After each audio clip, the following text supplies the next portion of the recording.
Hello, and welcome to another B.T.F.O, or Brief Thoughts for Others.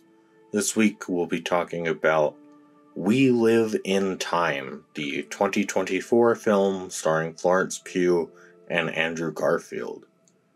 And would I recommend this movie? No, I would not. Does this movie make sense? Yes, in theory. And it's kind of a weird film as far as that goes, because it's a pretty straight up, I guess I would call it romantic drama rather than romantic comedy, because there are comedic bits in it, but overall I'd say that it's more dramatic than comedic. But it's kind of a weird film where, especially near the end, it ends up dropping the trope, or dropping the framing device of like cutting back and forth in different points in time, because it does that right near the beginning, and I suppose it's so that you can show like the full relationship and have that fit more into like 3-act structure, though I really don't think that the film really gains anything by showing it out of order. I really think that if you rearrange the scenes into chronological order, you would not actually lose that much. It just might feel a bit dour towards the end, which, I mean, it already does, but as far as like I said earlier, the film makes sense. Like A follows B follows C, but it's really weird because it seems like the film takes the stance of, because by the end Florence Pugh is supposed to be your main character of like, oh, look at her, like look at what like her life was and all this stuff, but Florence Pugh's character takes the stance of, no, cancer treatment is just a waste of time, it just delays the inevitable, so why would I do it? And it's such a weird, like,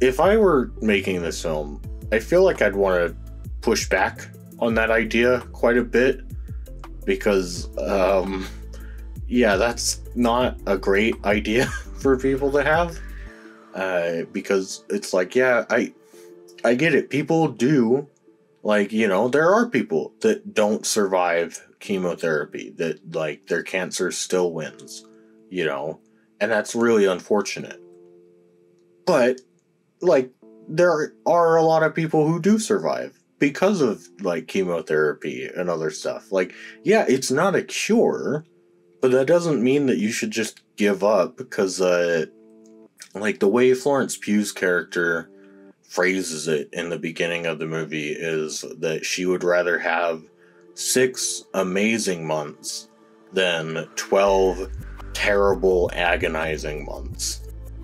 And it's like, well, okay, but let's say that you do the 12 agonizing, terrible months. There's a good chance that you don't die at the end of that. And so you unlock another, like, 10 years at least of, like, good time that you can spend with your family. And it's really weird where the film ends up basically explaining that, so Florence Pugh lied to Andrew Garfield and her daughter and was saying that, like, oh yeah, I'm definitely going and doing the chemotherapy, when actually she was trying to be like a master chef. It's like, oh, that's actually really, like, morally reprehensible. Like, you should not be doing that. And her excuse that she gives is like, oh, well, I don't want my daughter to think of me as a quitter when I'm not here. Like, I want her to remember me by something good. And it's like, no, I'm sorry, but your daughter will not have a good impression of you as, yeah, my mom refused chemotherapy because she thought she was just gonna die regardless. So she went and, like, baked in secret for months. It's like, oh, that's, yeah, that's not good. Like, that's really shitty. And then the end of the film, like, doesn't feel conclusive at all. Because she's at the big cooking competition, and then she just gives up in the middle of it and is like, you know what? No, actually, I do want to be with my family. But then apparently, even then, she didn't decide to, like, go through with chemo, because we just see one scene of her spending time with the family, and then she's dead. And then the movie is, like, over. There's one scene with Andrew Garfield and the kid where they're, like, thinking about Florence Pugh, and then the movie ends. It's like, wow, that fucking sucks. Like, you know, like, narratively, it's like, yeah, that makes sense. Like, I believe that there could be a real person out there who believes the same way that Florence Pugh does, that, like, does the shitty actions that she does. But I don't think the film recognizes that, like, no, Florence Pugh is a shitty person for the way that she behaves. Like, that was extremely shitty and selfish, and, like, just because you have cancer does not mean that, like, that's an excuse to throw everyone else under the bus. Like, and especially because it's so weird where, like, Florence Pugh finds out pretty much right before the actual, like, cooking competition that her teammate that she hand selected, she also has cancer. And the last thing that Florence Pugh says to her as she's quitting the, like, cooking competition on her is, hey, I'll see you up. Is it I'll see you up there? Or maybe it's just like, I'll see you soon, or you'll see me soon, is what she says.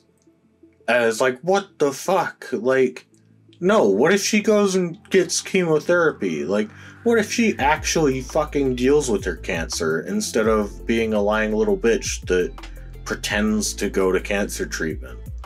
Like, what the fuck? Like, it's such a weird, like, movie, and, like, I wouldn't be surprised, and I honestly, I'd be all for either Florence Pugh or Andrew Garfield getting, like, an Oscar or some sort of award for their performance in this, because they're both really good. Like, this movie is a really good showcase of both of their acting capabilities, but it's not a good movie overall, or at least I didn't like it. And yeah, it leaves you with a weird feeling of, like, oh yeah, it's probably not a movie that I'd ever recommend anyone see, because it's really depressing, and I feel like if I did, like, tell someone to watch it, that they'd probably end up asking me, like, hey, you know that, like, doctors and, like, medical science, that, like, you know that stuff's real, right? Like, you're not one of those people that, like, doesn't believe in it whatsoever. Because that kind of is the vibe of this movie, which is really weird, because I don't think that's what they wanted to go for. But they also didn't, like, deny it in the film. So, yeah, it's really bizarre. But yeah, I think that's pretty much it for my brief thoughts on We Live in Time. So I hope you enjoyed, and I'll see you next time. Bye bye.